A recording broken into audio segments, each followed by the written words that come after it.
Hey, Power Couples, and welcome to this week's episode. Hi, you guys. And we've got some great guests with us today, Craig and Allison Guido. They have a third-generation home remodeling company. This is going to be really good because, I come from a small business family, so I'm sure I can relate to a lot of the things. Yes, and what's going to be interesting is that she's the CEO. Ooh. So love always to hear, because sometimes that can be a challenge as a man, that your wife's the boss, because he also works in the business. And what woman doesn't want to be the boss? And so, and they actually met in college, and when they worked together in college, he was the boss. Some role reversals. Now she's the boss, and he's married into the business as an outsider because it's really her dad and her grandfather's business that she is now the third generation owner of. Yeah, that she worked in growing up.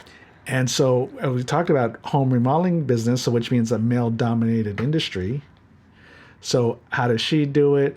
That's got to be tough, dealing with all those males. And transitioning to third-generation business. How do you do that with your dad? And then ultimately work-life balance. Yeah, and then how does he do it? He's kind of could be the in-between, you know what I mean? Because it's he works for her, and then the dad owned the business, and so then where does he all fit in there? And then all that craziness, if it's anything like my family. Yes. And so this will be very interesting here because I'm sure with all that we just said, I'm sure you can probably relate to at least one of them. Exactly. One of those issues, right? There's a lot going on there. And so can't wait to talk to them. We were on their podcast not too long ago. Now we get to flip the script. And this is going to be a really fun discussion. And I'm sure there's going to be a lot of juice. And so you're definitely going to want to stay tuned and hear this. All right, let's open the door and let them in. Welcome to the Power Up Your Marriage and Business podcast. We're your hosts, Robert and Kaylee Fukui. I know we're supposed to say we created this podcast for you, but we really created this for us. Because one of the power struggles we witnessed growing up and now dealing with in the present is balancing the needs of the business with priorities of marriage. Does this sound familiar? As children of entrepreneurs, we're often on the receiving end of that struggle. Parents worked so hard to provide that they did not have time for us. We realized it wasn't their fault. They did only what they knew. But not wanting to repeat the past, we've been intentional about building a business that we run as opposed to it running us. Every day we fight to keep the priorities the priority: faith, family, and finance, or the business. Some think it's impossible, but we say it's possible. You just need to challenge the false belief that a successful business only comes at the sacrifice of your family. It doesn't have to happen that way, and we know we're not the only couple to think this way and achieve it. If you listen to some of our past episodes and tune in for future ones, you will hear from some amazing marriage experts and entrepreneur couples that have been able to build a thriving marriage and prosperous business at the same time. So that's why we created this podcast, to be in the front row and hear from others that have gone before us. And from time to time, we'll share what has worked for us as well. But we know there's more to learn and want to take you along for the ride with us. We may never get it perfect, but with intention, we can all build a thriving marriage and prosperous business. So thank you for listening. Sit back, get comfortable, and let's power up your marriage and business.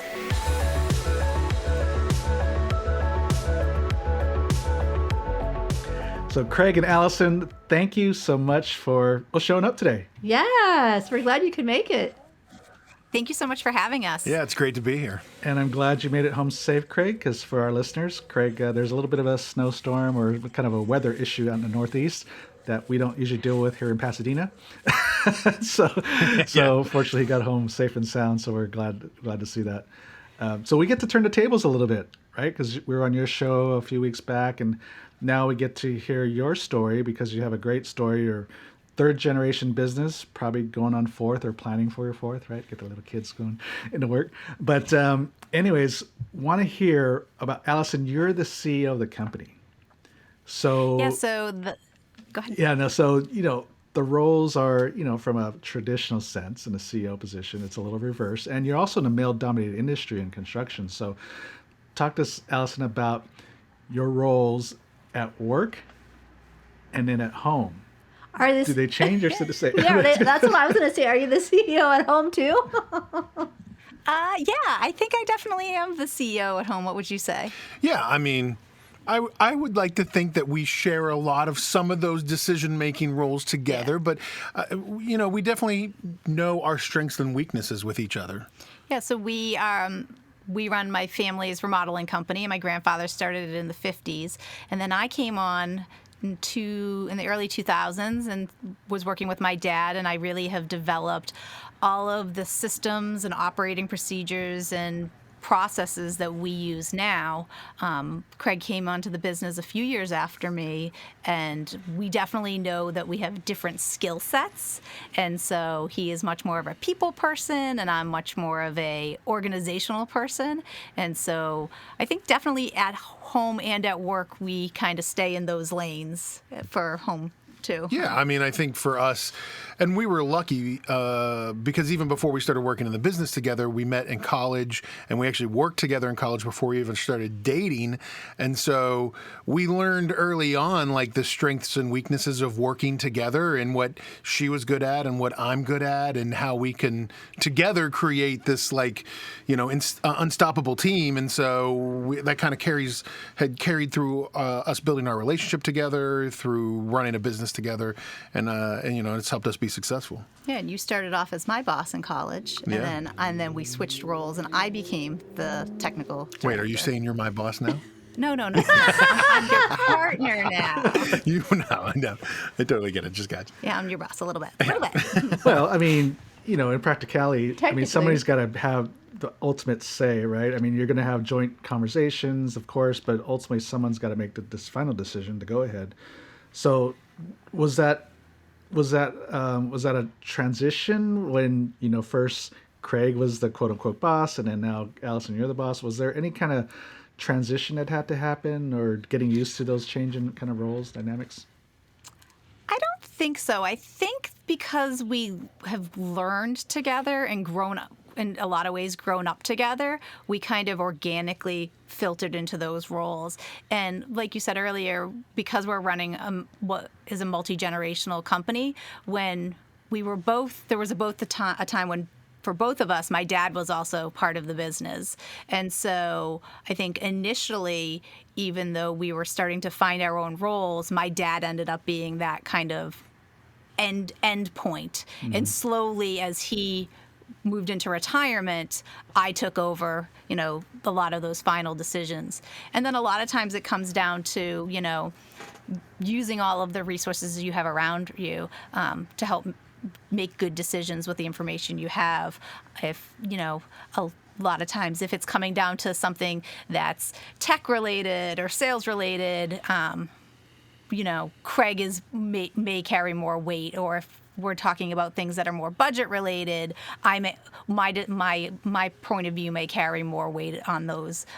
Typically, we come to most of those big decisions together, but kind of relying on who's got a stronger personality or stronger background in that area. Yeah, I mean, I think for us, and for Allison being in a male-dominated industry too, like, I think there's some benefit to the fact of having her be, the owner of the company, if you will, the person who is sort of in a way the figurehead, the CEO, the main person. But I would say that, like, I think there are times where, like, we want the other person just to make the decision. But I think that we've learned, in the 20 years that we've been doing this, the best way is for us to sit down, hash it out, and kind of come to a conclusion together. And if there are definitely times where Allison has a stronger opinion and a stronger point of view, and that's the direction that we go. And I think there are times that it's vice versa, and I have the stronger opinion, stronger point of view, and we go that direction. So. But when it comes to making dinner, Craig gets to pick because I don't cook. True. So very, very true. Craig's the chef, so Craig's the chef. Yeah, he's the chef. And you guys make it sound like it's so simple. Like, oh, yeah, she's got his role, he's got his, and everything's just easy peasy. And I made dinner tonight, though, with the help of my 9-year-old. I haven't asked the kids yet, but they're still alive, so it's a good sign. But Kaylee, like, yes, like, I think, and sometimes we oversimplify it. I don't think it's that simple. I think that there's a lot that's gone into, not only from a business standpoint and understanding what we do in our industry and the decisions that need to be made for our company, but even on a personal level and financially. Like I'm the first one to admit, like early on in our relationship, I came to the relationship, I came to the marriage with more debt. I came to the marriage with a smaller bank account and less knowledge from a financial standpoint of how to be a grown up, I guess I would say. And so like I learned, and I was able early on to understand that, Allison has that knowledge better than me, and she is more confident in it, more competent in it. And so I was very comfortable going to her and being like, okay, how do I fix this debt? How do I fix these things that I'm in? And it wasn't simple, and it was painful, and it was a hard change for me. But I think, when you're in a marriage and you run a business together and you run a house together and a family together, like you've got to learn and you've got to trust in that other person. Like they're there for your best interest, and it's paid. And I can say for me, it's paid off. Like I don't have debt anymore, and we were able to work through that as a couple to get rid of those things and put ourselves in a better position financially, as we were having kids and all of those. Yeah. So it sounds like you're able to recognize and respect each other's strengths. Mm-hmm. Right. Yeah, I think one of the things that we learned from my dad was we can have a discussion and a disagreement at work, and that doesn't necessarily mean that it's personal. It's not a personal attack, because we have differing point of views, or we're saying a lot of times, and it's been better lately, but a lot of times we would have to say, I need you to say it in a different way. We would get frustrated and angry at each other, and then I need you to explain it to me differently, because yelling and saying the same thing over and over again isn't working. Really? So like, that's always worked for me. I repeat myself, and then I say it a little slower and then a little louder, because I'm sure that time he won't get it. Because the first time it was too fast and it was too soft. Yeah. And I'm sure I'm the only one that does that. I think that was a big like communication exercise that, just stopping the person and saying, okay, you have to tell it to me in a different way. Let's look, because I don't get what you're saying. So now that we've said that, I'm sure we're going to have that come up again. And you were able. And here. Oh, go ahead. And like I was going to say, like we nobody's perfect, right? And so like we do our podcast. We talk about all of our challenges on our podcast about like, here's what we've done wrong. Like, here are the things that we've done wrong. And like, we want to do these things better. And communication, at the end of the day, I feel like, and we feel like, a lot of things come back to in a marriage, in a married couple that own and operate and are entrepreneurs and work in a business together. A lot of it comes back to communication. A lot of it comes back to, you run a business, you've got to know something about the business, and you've got to have some sort of knowledge. Hopefully. Hopefully. It's about that communication. It's about how you work with each other, talk to each other, treat each other, while doing that. Yeah. Yeah. Most of the issues, disagreements, or it comes down to communication, misunderstandings, assumptions, all that kind of stuff. And we've even with our own work with entrepreneur couples like yourselves, it always comes down to the ability for the husband and wife just to make a unified decision to move forward. Like most of the challenge we've seen in the business as far as the growth or the stunning of growth really comes down to the ability to make a unified decision, because we can go do plan A or plan B, but most of the time, both of them could work just a little bit differently. But when they're unifying that decision making, it doesn't matter which way they go, whether it works or not. Even if it doesn't work, they're going to figure out a way to pivot without any big conflict, right? Because they're unified in decision. Even if it didn't work, you're just going to figure out a way to how to pivot it. But 9 times out of 10, it's going to work out just fine, whichever way you go, but as long as you're unifying that decision. And I think one of the things that we did to be able to make those unifying decisions is we talked a lot about what are our values and what's our end goal, and are the decisions we're making get us closer? Are they in line with our values, and do they get us closer to that end goal? So that's a way that we've kind of been looking at, if a new project is coming to us or a new opportunity. To get on the same page about whether we should make that decision or not. Yeah, and I think that part of that is being able to be honest with each other, you know, and I think that that's sometimes lost even in couples that have been married for 20 years and operating a business together, is being able to tell each other, hey, I think it's a terrible idea, or hey, that's a great idea, I really want to do this. And we've seen it so much in the people that we've talked to, like those businesses that are successful as married entrepreneurs, those are the couples that are honest with each other and are able to talk to each other and you know, put the emotion out there and be out there and be honest about. You got to be vulnerable with each other. Yeah, be vulnerable with each other. Exactly. Yeah, no, that's good. So, how did you? So, is that something you are consciously? Maybe now it's subconscious, but in the beginning, is that something you consciously did about talking about putting up your values and the end goal as you're working through, you know, some kind of decision making process?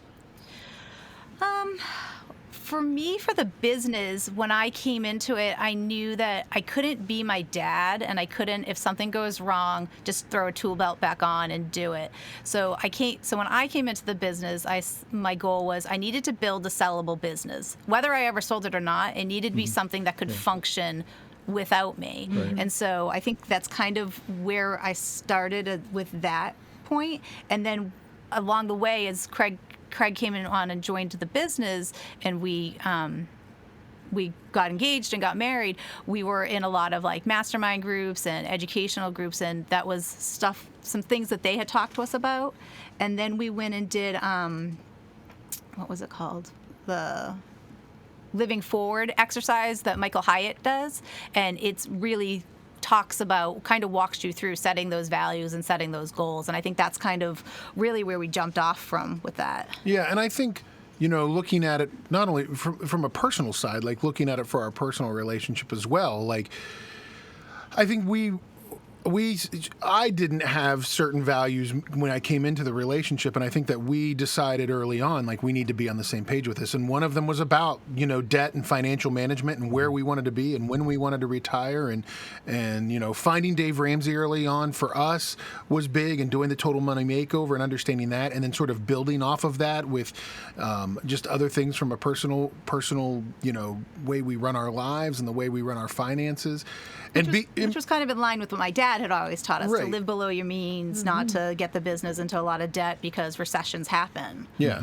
And I think it's really helped us in a lot of ways. I mean, I think there are a lot of times where we could be flashier and we could be bigger, and there are times where Allison has to pull me back from that edge, and she's like, listen, we don't need to do that. We don't need to spend that. You know, let's focus on what we've got and try to make what we have better. And I think it's paid off for us, because I think there are times that it might have pushed us over the ledge. Mm-hmm. Just don't touch my toys. Yeah. So Allison, I wanted to circle back when you were talking about your dad and communication, if I heard you correctly. So if there was a misunderstanding, you would be able to say to him, can you say that to me in another way, and get things resolved? Yeah.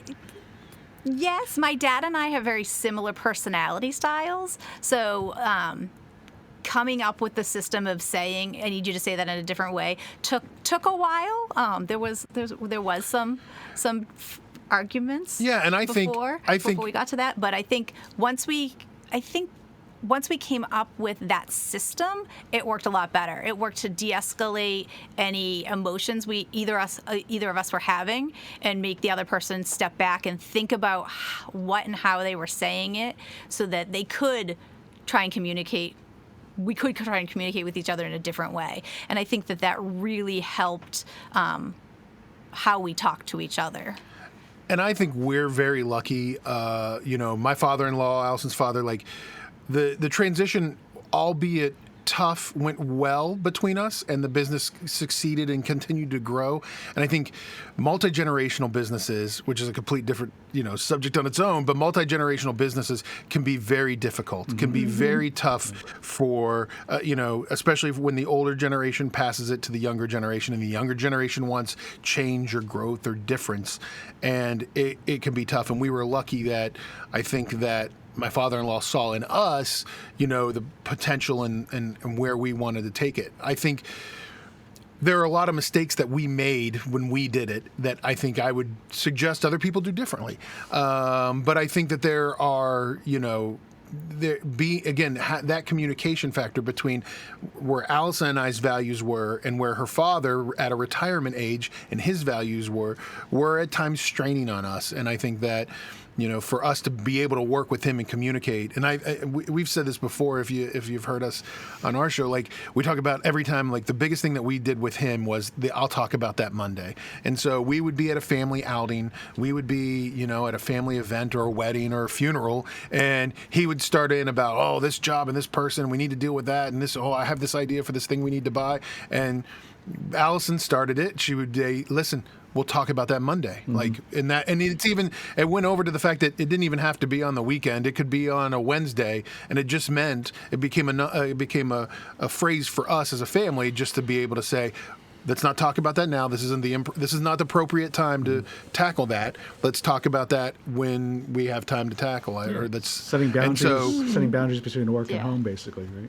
Well, and I love exactly that they gave each other the freedom to say oh, can you say that in a different way? Like I would have never had that freedom growing up because my dad would bark orders at work and he'd bark orders at home or whenever the family got together, and that was he didn't want to talk about it. He'd be like, I don't want to talk about it. That's that, and this is what we're doing.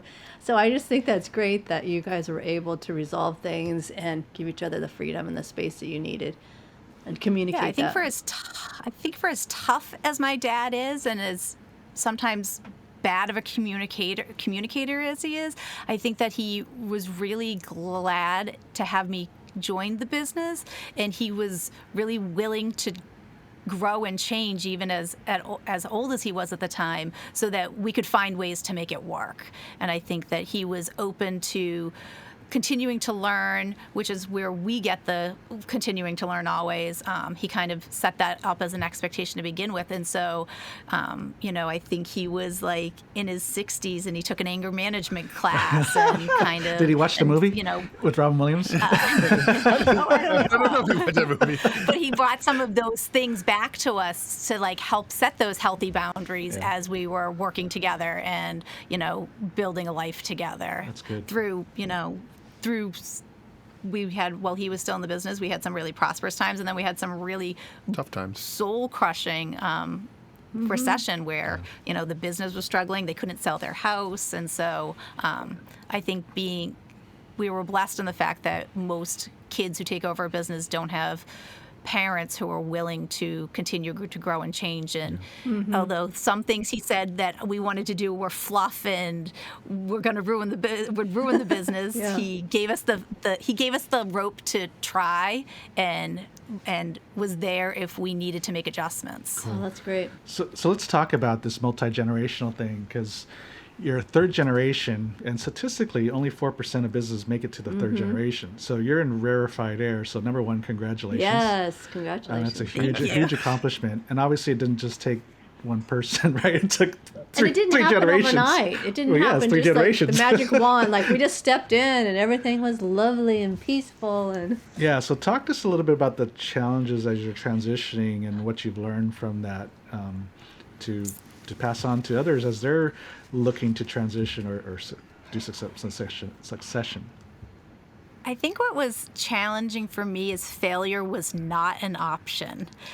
It wasn't an option in my mind, and I'm sure that it would have been fine, but my parents were relying on me to be their retirement. And so I had our household to support, their household to support, and you can't be the person that runs it into the ground. So there was Thanksgiving meals would not be the same, right?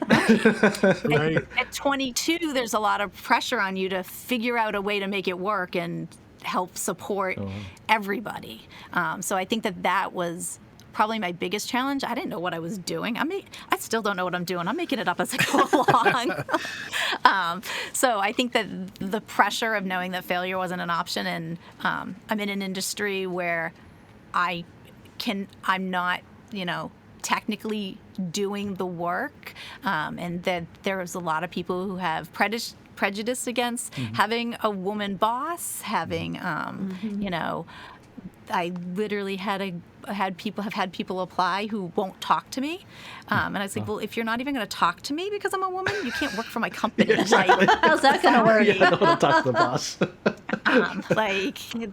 So I think that for me, those were the biggest weights around my neck to like, I have to figure this out. I have to make this work. But I know, and my ego isn't so big to think that I know what I'm doing all the time. I have to find people who can help me fill in those gaps. Well, that Yeah, would I be think that. Oh, sorry. I was going to say that would be challenging because it's not stuff you could go to talk to your dad about because your dad can't relate. I mean, obviously he knows you're a woman, but he can't relate to what it's like when a man doesn't want to talk to you, but wants the job. Right. And I lucked out because we were part of the local builders association, and at the time that I came into the business, there were two other 20-something-year-old women. One was working for her father's company. One had just come into another local company we knew. So I had a couple of people that I could talk to, and I would always say one of the other woman who was working for her father, who now owns their company, her name's Allison too, and I would always say, I just want to be Allison when I grow up. She just seems like she knows everything. And I told her that recently. She just laughed. But it was nice to be able to have, even though we weren't close, to have somebody else to look up to and to feel like, oh, I'm not alone. There are at least these two other people. But 22 years ago, there weren't a lot of women running construction companies or, even in construction in the roles we were in. So now we have women's organizations for remodeling, and there's a monthly Zoom call with 40 people on it. We didn't have any of that kind of stuff then. So. So that was my biggest challenge, I think, is starting with nothing. We didn't have any systems or anything. It was all in his head. Yeah, I think, and looking at the history of the generations in our business. So like, my father-in-law tells the story all the time. Like when he took over the business, all he was handed was, a checkbook with a little bit of money in the account. An overdrawn checkbook. An overdrawn checkbook. Yeah, that's how he tells the story. An overdrawn checkbook. An overdrawn checkbook. And a truck with tools on it. And I think that, but in his situation, when the business passed from his father to him, it was a situation where his father was like, okay, I'm done. This is yours. Good luck. And closed walked out and wasn't involved at all. And Terry had to take it and build it, from that. And then I think when we came into the business, we understood, Allison and I understood that our strengths weren't being, Terry was everything. When we came into the business, he did the sales. He still worked in the jobs. He did all of the accounting and bookkeeping. Oh, wow. And so he was every department. And I think when Allison and I came in, and especially Allison, she understood that like, we weren't going to be able to do that. So and he grew from when he took it over from his father, and we understood that the next step was for us to grow from being this, essentially a sole proprietor practice, right? Like it was a practice. If there wasn't Terry, there wasn't a business. And so, I think the challenge for us was as we came in and we were like, all right, we've got to look at it now as departments, and we have to start, growing. And in those first couple of years, it was Allison was admin and bookkeeping and owner and marketing. Yeah, marketing. Thank you. And I helped in the field. And then Craig was, working in the field and doing sales. And then we slowly, over the years, kind of started pushing those things off. And we got a production manager who was in charge of the field stuff. And I was able to start focusing on sales. And then Allison got a bookkeeper, and then she was able to change her focus. So, I think for us, it was that challenge of like, it came from one person's head that did all of these departments to have to go out and start to grow from there. Yeah. Well, so what about, and you also talked about, just your relationship between Alice and you and your dad, and then of course Craig to your father-in-law. What was that dynamic? You kind of talked about it a little bit, but talk to us a little bit more about during that transition, a little bit about that dynamic and gaining that trust to do some of the things that he didn't think he thought was fluff.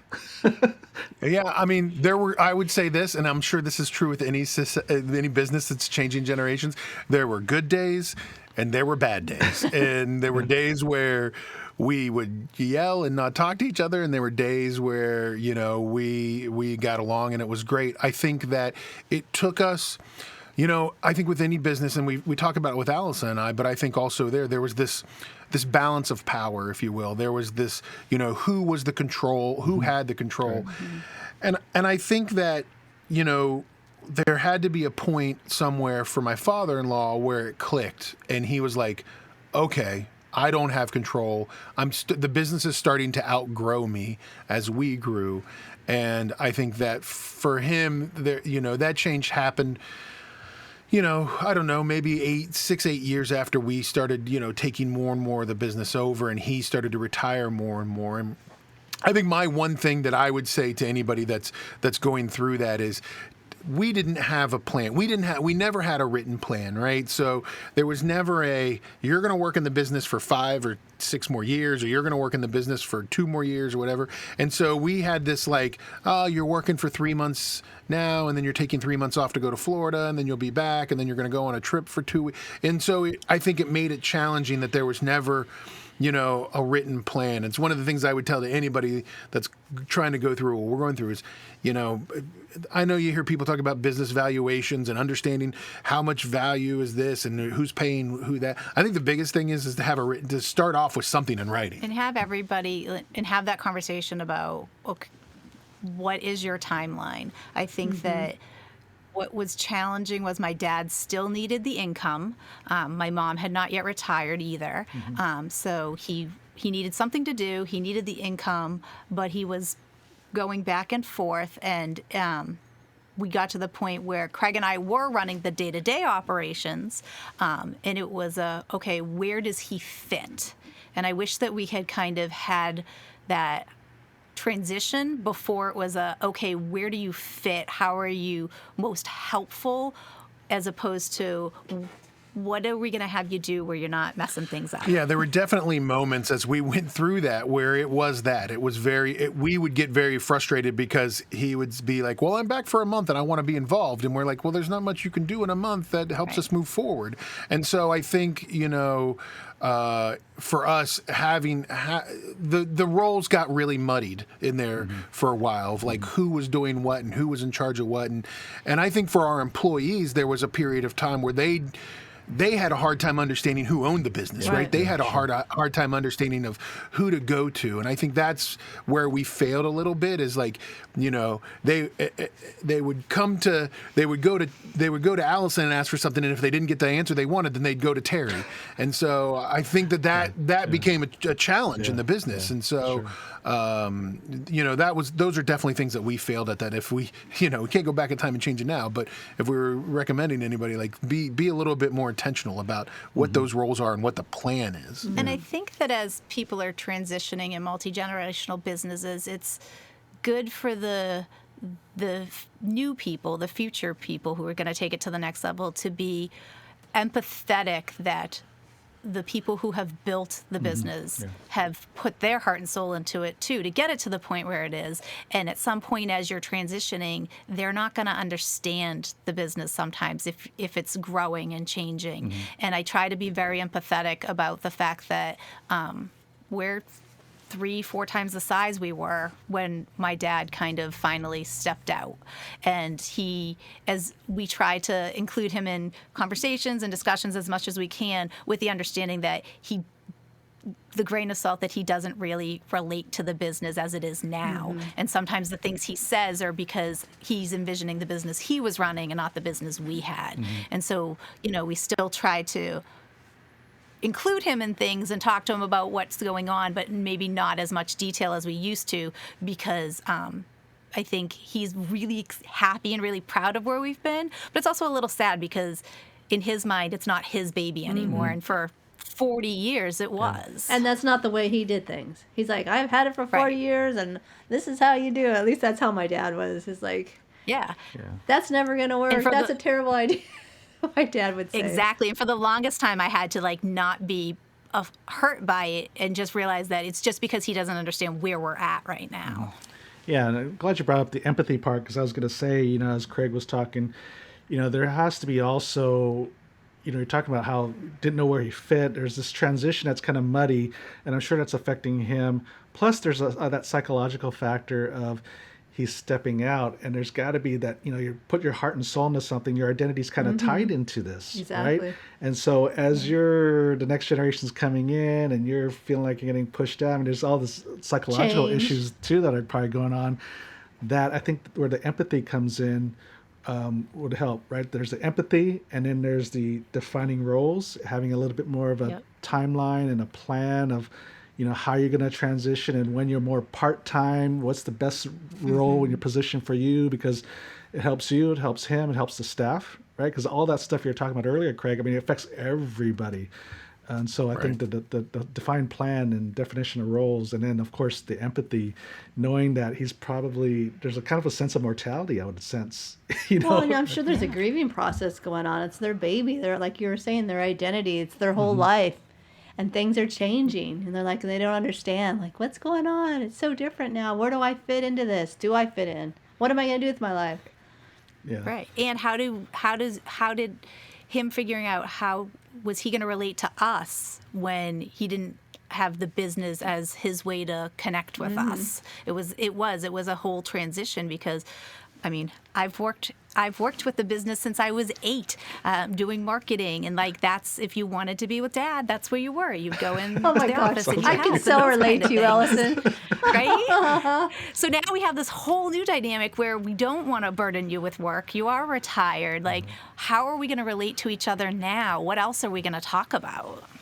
And we even have that. I mean, it was even a challenge too with one of our key managers. So, like, one of our key managers had been with us for 33 years. 33 years, wow. And so he was there when Terry was still running it and growing the business, and then now he's there with us. And so it's kind of funny, because it's one of those things where I think that defining them, and like obviously now, like, we're in a great position. Like, we're very lucky, and everybody's got defined roles, and they know who to come to when they have a question. There's no more of that, well, I'm going to go ask Mom and then I'm going to go ask Dad to see what answer I get. Well, sometimes I feel like we do get that in the office. But No. Craig usually says, "Go ask Allison." Go ask Allison. I've got that down. That's his go-to. Go ask Allison. Go ask Mom. Go ask Allison. Yeah.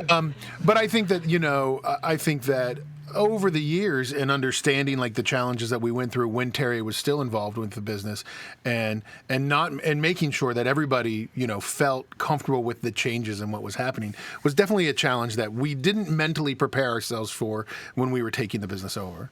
Yeah, that's good. So, Craig and Allison, I mean, this has been a great conversation. We so appreciate you coming on. You've definitely, I think, laid out some great nuggets here. So, speaking to other husband and wife teams out there, what would be one tip you could leave with them? You can give one each if you want. I'll go first. All right. I'll go first. I would say that, and it's an old adage, but it never, and I'm going to add a word to the end. They always say never go to bed angry, never go to bed upset with each other. Mm-hmm. Never go to bed upset with each other about work. And what I mean is, I think that you need to understand that at the end of the day, if you work together, if you're married entrepreneurs and you're trying to, if you're raising a family, if you've had family that you've already raised, if you're running a business, or, in a lot of ways it's raising a business, right? It's a baby. Never take it personally. Never take it all the way where you think that it's something that is personal about you. We've had disagreements about work, about decisions. It's not personal. It's not about our love with each other. It's not about our, how important Allison is to me or how important I am to her. So don't go to bed mad. Don't finish the day. I guess I would say don't finish the day mad at each other, because it's work and it's important, but it's not personal. Yeah. Mm-hmm. Yeah. Good. And I would say that it's okay, and you should set clear expectations with each other and give yourself grace. I always use the example of, I do all the laundry in the house, and I will set Craig's laundry basket aside and then get annoyed that he doesn't put things away. I can't be mad at him if he doesn't know that my expectation is that he will put his laundry away. So now I say, if it's not put away by Friday, I'm going to be mad. And then that gives me the right to be mad on Friday, but he always gets it put away by Friday because I set clear expectations of what I was hoping would happen. So Allison, I think setting clear. So Allison, here's a little tip. You got to put a little basketball hoop over the basket. No, but it's clean. No, but you're going to throw it in. Yeah, put it over the dresser. Yeah. So I think if you set clear expectations, then give yourself permission to not get worked up about it until those expectations deadlines are set. Yeah, absolutely. That's good. Yeah, that's a good one. And what about for those that are thinking about succession?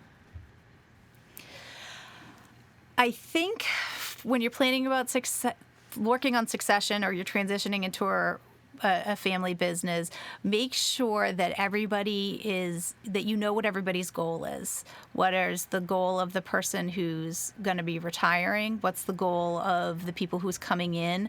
And set in writing some timelines and roles, even if those change, to get them down and communicate them to start with. I think that's always the good plan, because if I don't know what you're looking for to get out of it, and you don't know what I'm looking for to get out of it, then we can't work together to make sure that everybody's goals are being met. So we had a really good friend who was in a very similar situation. She was taking over the business from her father, and they had done all of these things that they say you should do. They had done the whole valuation of the business, how the shares were going to change hands and money and all of that kind of stuff. But they never talked to each other about what the goals were, what they really wanted, and why they were doing it. And so it ended up falling apart, and the daughter ended up not taking over the business because they didn't have that communication. They didn't set those goals from a personal standpoint with each other. There was just an expectation of this is how it was going to happen. Yeah. Well, and that's what I was going to say, and set the expectations of what you're expecting. What does that look like? Because that could look like something completely different to everybody. Yeah. Right. So that's good. No, those are some good nuggets to end with. So Craig and Allison, I'm glad we got to do this again. Yes. We're on yours, you're on ours. Thank you so much. We got some great nuggets here. I'm sure it's going to help some people, not only in the present, but in the future as they're planning for succession, right? So Yeah, exactly. So stay warm out there. And as you're listening, I know since you're still listening, I know this meant something to you. So please share this episode to another married entrepreneur that could use a little bit of wisdom here. And then leave a review. We'd love to hear from you. And until next week. We appreciate you guys. God bless you. Thank you for listening to the Power Up Your Marriage and Business podcast. If you found this episode to be valuable, please leave a rating and share it with an entrepreneur couple you know. Yes, and remember to hit the subscribe button so that you'll get all of our latest episodes, and visit our website, Power Couples by Design, to access a variety of free resources to help your marriage and business, like our weekly videos and on-demand webinars. And don't forget to download our free 8-step guide that you can find on our homepage to help your marriage and business thrive. We're here to help you build a thriving marriage and a prosperous business. God bless your marriage and business. See you next week.